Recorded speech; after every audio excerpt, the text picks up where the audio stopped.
Hello everyone, this is Jianan Zhu. My topic today is Hudson River PCB contamination. Here are the objectives today. I'll talk about the cause of the Hudson River PCB contamination, the impact, some consequences, and the cleanup and the current situation. This is a timeline. In 1947, GE begins using PCBs at its Hudson Falls. In 1977, PCBs are banned in the United States due to their harmful environmental and health effects. In 1983, the EPA designates a 200-mile stretch of the Hudson River as a Superfund site. In 2002, the EPA announces a comprehensive plan to dredge PCB-contaminated sediments from the river. In 2015, the dredging operations are completed. In 2019, the EPA issues a certificate of completion to GE for the dredging project. According to the EPA, PCBs belong to a broad family of human-created organic chemicals known as chlorinated hydrocarbons. PCBs were manufactured from 1929 to 1979. Here are some bad effects in the river. So the discharge of PCBs into the river significantly degraded the water quality, and the PCB settled into the riverbed sediments, creating hotspots of contamination. PCBs are also toxic to many forms of aquatic life.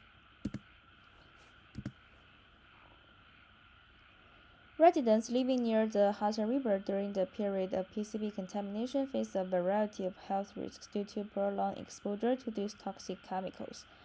Firstly, they have increased cancer risk like liver cancer, skin cancer, and some other cancers. PCB can also suppress the immune system, making residents more susceptible to infections and diseases. Long-term exposures to PCBs can lead to cognitive impairments, including memory loss and difficulties with concentration and learning. PCBs can also affect reproductive health, leading to infertility issues in both men and women. So this pie chart shows the various sources contributing to PCB pollution in the Hudson River. The largest portion, at 65%, is attributed to discharges from the GE plants, and these facilities were the primary source of PCBs, releasing large quantities into the river over several decades. Other industrial sources account for 20% of the PCB pollution, indicating that multiple industries contributed to the contamination, though to a lesser extent than GE. Urban runoff comprising 10% signifies the role of cities and towns along the river in contributing to the overall PCB load. Lastly, atmospheric deposition makes up 5%, reflecting the PCB particles that settled into the river from the air. After the EPA designates a 200-mile stretch of the Hudson River as a Superfund site, and the EPA announces a comprehensive plan to dredge the PCB contaminated sediments from the river, so you can see this is a line graph illustrates a decline in PCB concentration in the Hudson River from 1980 to 2020. Initially, PCB levels were alarmingly high, peaking at 10.5 parts per million in 1980, reflecting the significant pollution from industrial discharges. Over the decades, the concentration steadily decreased due to regulatory actions such as the PCB ban in 1977 and extensive remediation efforts, including dredging and keeping of contaminated sediments. By 2020, the PCB levels had dropped to 1.1, demonstrating the effectiveness of these long-term environmental cleanup strategies.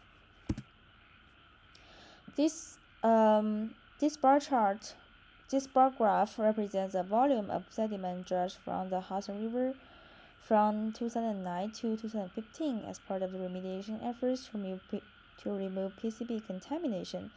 Each year, significant volumes of contaminated sediments were extracted, with the amount increasing progressively from 1.2 million cubic yards in 2009 to 3.2 by 2015. The dredging project was a massive undertaking aimed at physically removing the PCB-laden sediments to reduce the overall toxic burden in the river. This graph also highlights the scale of the operation and the year-over-year commitment to addressing the contamination. This data table presents PCB levels in different fish species from the Hudson River over a span of 4 decades, showcasing the impact of PCB contamination on aquatic life.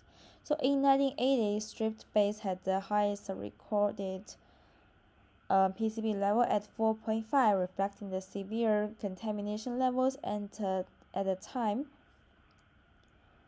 However, by 1990, smallmouth bass showed reduced PCB levels at 3.8, followed by yellow perch at 2.7 ppm in 2000, and Chanel catfish at 1.9 ppm in 2010. So by 2020, American shad exhibited a further reduction to 0.9 ppm. Here are the summaries. Of course, PCB has some bad impact on environment, significant degradation of water quality and contamination of riverbed sediments with PCBs.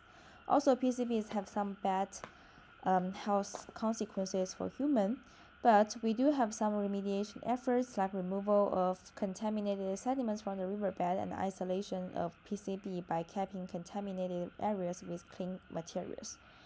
So right now, the EPA and the New York State Department of Environmental Conservation continue to monitor the river, and the fish consumption advisories remain in place to protect public health.